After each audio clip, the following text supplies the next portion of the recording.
At ang pinakamahalaga mga ka-fiber, bago tayo mag-spray ay meron tayong running water spray boot para hindi tayo ma-suffocate sa ating pag-spray ng ating molde.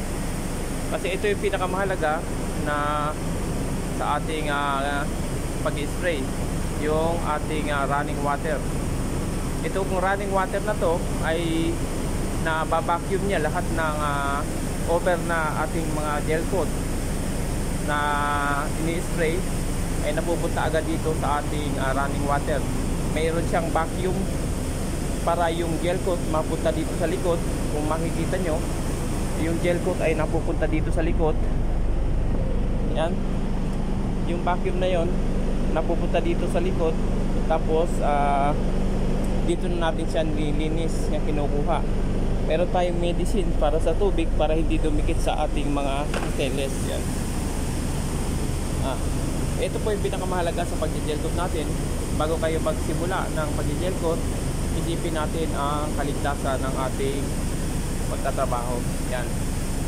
Ito kasi napakalaki, maliit man o malaki, basta gumamit tayo gel coat o spray pen, kailangan natin ng running water para sa ating kalusugan. Yan, ingat po sa ating pagtatrabaho, lalo na sa mga nag-spray na sasakyan at fiberglass mold maker o sa ano pa mang gumagawa ng mga fiberglass. Anong klase man yan, ito ang ating pinakamahalaga na kasama sa ating pagtatrabaho, ang ating spray boot na may running water.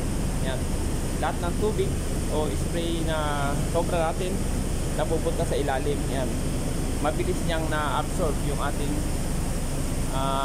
ini-spray, kaya magiging magiging mahaba-haba ang ating pagtatrabaho. Iwas sakit po tayo mga ka-fiber. Yan, yun ang ating konting